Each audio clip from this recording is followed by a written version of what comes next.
nome do Pai que me criou, em nome do Filho que me resgatou, em nome do Espírito Santo que me santificou. Divina vontade, reina na minha vontade. Ó minha mãe, eu te amo e tu me amas. Dai-me um gole da divina vontade para minha alma. Abençoa-me, mãe, para que as minhas ações sejam feitas diante de vossos olhos maternais. Vinde, Espírito Santo, vinde por meio da poderosa intercessão do Imaculado Coração de Maria, vossa amadíssima esposa e nossa mãe. Amém. Vinde, Espírito Santo, vinde por meio da poderosa intercessão do Imaculado Coração de Maria, vossa amadíssima esposa e nossa mãe. Amém. Vinde, Espírito Santo, vinde por meio da poderosa intercessão do Imaculado Coração de Maria, vossa amadíssima esposa e nossa mãe. Amém. Eu não sou nada, Deus é tudo. Pai, eu te amo. Olá, meus irmãos e irmãs que vieram ao canal Fiat Voluntas Tua Brasil. Esse tema que vamos estudar hoje está no Livro do Céu, volume 4, da serva de Deus Luísa Picarreta, na data 14 de novembro de 1900. Então, nesse trecho que nós vamos estudar hoje,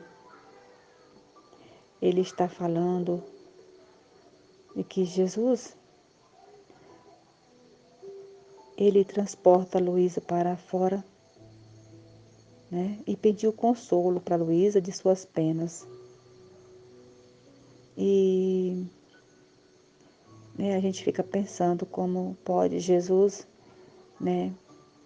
Hoje em dia ele é tão aclamado, a gente vê orações e orações pedindo para que Jesus console a nossa natureza humana. E aqui, né, para Luísa, na divina vontade, ele mesmo pede o consolo para ela, um ser humano, né? Simples, cheio de misérias, como ela mesma fala. E Luísa, ela se sente um nada, né? Ela vê as misérias dela e sente que ela não pode aliviar Jesus. E ela fala para Jesus que naquele momento só, né, a Santíssima Rainha que poderia aliviar ele, né, daquelas penas que ele estava sentindo.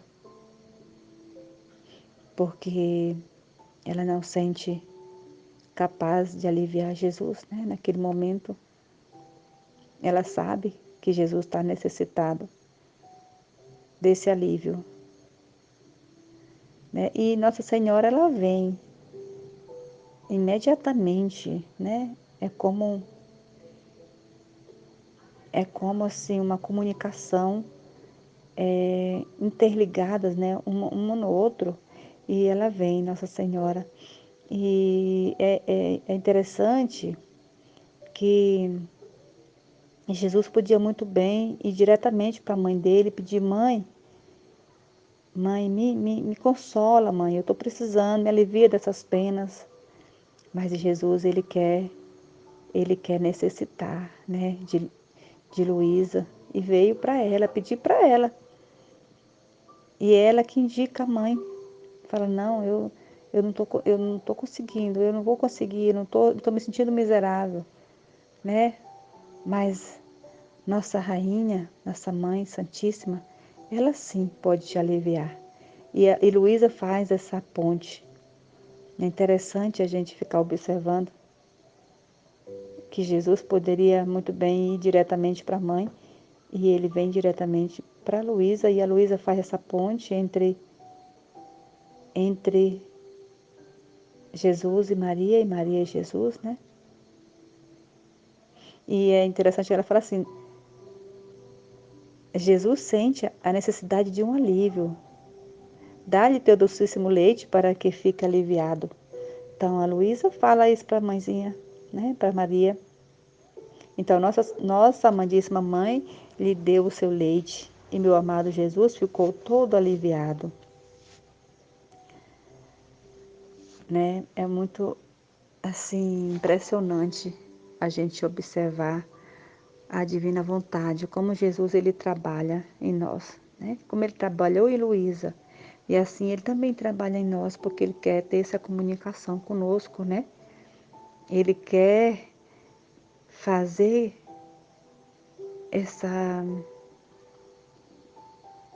nessa transformação na nossa vida, para que ela não seja mais só na vida humana, mas a vida divina, né? A vontade divina. Aí depois, dirigindo-se a mim, me disse: eu me sinto confortado também. Você se aproxime dos meus lábios e beba parte desse leite que recebi de minha mãe, para que possamos ficar ambos reanimados. E Jesus, esse leite que ele recebe de Nossa Senhora, né? Ele, ele transborda, né? E ele também passa esse consolo para a Luísa. Ele também dá a Luísa de beber desse leite, né? E assim o fiz, mas quem pode dizer a virtude daquele leite que saía a borbotões de Jesus e que continha tanta que parecia uma fonte imensa, que embora bebessem todos os homens, não diminuiria em nada. Aí depois disso, giramos um pouco pela terra e em um lugar parecia que estavam pessoas sentadas ao redor de uma mesinha que diziam: haverá uma guerra na Europa. E o que será mais doloroso é que será produzido por parentes. E Jesus escutava, mas não dizia nada a respeito disso. Por isso, não estou segura que acontecerá ou não, sendo julgamentos humanos notáveis, e o que hoje dizem, amanhã desdizem. Então, Luísa escutou, né, por algumas pessoas que haveria uma guerra na Europa, mas ela não não levou em consideração, né? Porque eram pessoas humanas que estavam falando, não era Jesus, né? E ela sabe que as vontades humanas é imutável, né? E Jesus são mutáveis, né? Quer dizer, perdão, pessoas que mudam, né? O humano fica mudando, mas Deus não. A divina vontade, ela não muda, né? Então, ela não acreditou muito. Quer dizer, nós também temos que aprender que o que os homens dizem, eles podem dizer hoje, amanhã, podem ser outra coisa. Podem dizer diferente, mudança, né? De comportamento, enquanto que Jesus não. Deus não muda, né? Depois transportou-me para dentro de um jardim, onde sobressaía um edifício grandíssimo, como se fosse um mosteiro povoado de tanta gente que era difícil contá-lo. Meu adorável Jesus, à vista daquela gente, se virou de costa e abraçou a mim, pondo sua cabeça apoiada em meu ombro junto ao pescoço, e me disse: minha querida, não me faça vê-las, senão sofreria muito. Interessante, né?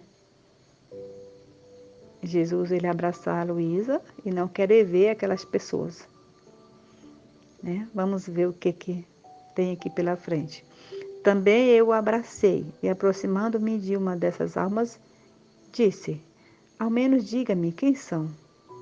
E ela respondeu: somos todas almas purgantes, e nossa libertação está condicionada à satisfação daqueles piedosos legados que deixamos a nossos sucessores. E como não se satisfazem, nós estamos obrigados a estar aqui, longe de nosso Deus. Que pena é para nós, porque Deus é para nós um ser necessário, do qual não podemos prescindir. Sentimos uma contínua morte que nos martiriza no modo mais impiedoso. E se não morremos, é porque nossa alma não está sujeita a isso.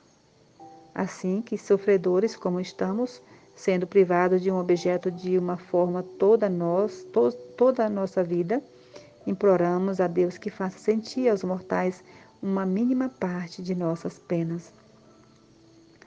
Olha aqui, aquelas pessoas que estavam naquele jardim eram o lugar no purgatório, né? Onde as almas que estão predestinadas ao céu, mas estão lá esperando a ação, né, dos humanos, dos que estão vivos, fazer sua parte aqui na terra para que eles possam subir ao céu.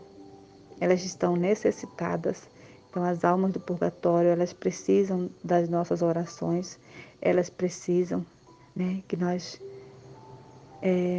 oremos para que elas possam fazer, né, esse encontro com Deus. Elas estão afastadas de Deus e o objeto mais amado, né, aquilo que mais elas amam, elas querem estar na presença de Deus, mas não podem porque estão presas,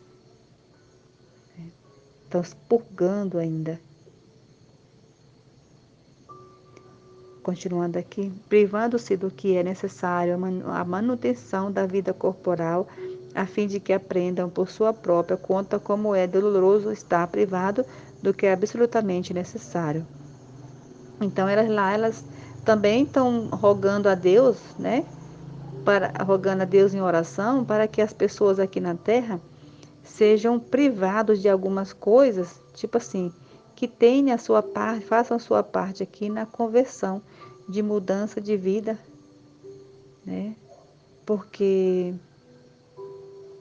aqui fala, a fim de que aprendam por sua própria conta como é doloroso estar privado do que é absolutamente necessário, que é o bem maior, né? Que é Deus, o bem maior das almas. Depois disso, o Senhor levou-me para outro lugar e eu, sentindo compaixão por aquelas almas, disse: Como, ó meu bom Jesus, viraste o teu rosto daquelas almas benditas que tanto suspiram, enquanto bastava só fazer-te ver para que ficassem livres das penas e ficassem beatificadas? Aí Jesus fala assim: Ah, minha filha, se eu me mostrasse a elas como não estão de todo purgadas, não teriam podido sustentar minha presença. E, em vez de lançar-me entre meus braços, confundidas, se teriam retirado e não teria feito outra coisa que aumentar meu martírio e o seu. É por isso que eu fiz assim. Disse isso, desapareceu. Quer dizer, Jesus ele explica que as almas do purgatório, elas estão afastadas dele. Não podem, né? Jesus, se ele olhar para aquelas almas, é tanta pureza, Jesus, é tão puro, que aquelas almas, como elas estão ainda contaminadas, né? Ainda não está totalmente puras, né? Tem manchas, né? Então elas vão sentir tão culpadas que elas se jogam, né? De vez, sai da presença de Deus de uma vez. Aquilo que eu pude entender é que elas podem cair, né, no inferno. Elas podem perder de vez a sua salvação. E daí aumenta mais o martírio de Jesus, né? E o de Luísa também. E o nosso também. Por isso Jesus ele não se apresenta para as almas do purgatório. Ele se afasta, né? Ele mesmo está falando aqui para Luísa. E a gente pode meditar o tamanho do amor de Deus. A gente fica pensando, mas lá, né? Poderia pensar em como Luísa, mas Jesus, por que ele não se apresenta para elas? Por que ele não olha para elas, não alivia, né? Mas é para um bem maior. É porque esse afastamento de Jesus, né? Ele se esconder das almas para que elas não olhem para ele, é para tirar um bem maior, para que elas possam ainda ter a chance de um dia se encontrar com ele, para que elas possam ser purgadas, né? E no seu devido tempo, e necessita das nossas orações aqui na terra. Elas estão esperando, né? Por nós, pelo humano, por quem está vivo ainda, porque ainda está aqui nesse itinerário aqui na Terra, né? Para que nós possamos ter essa misericórdia delas. Amém? Fiat.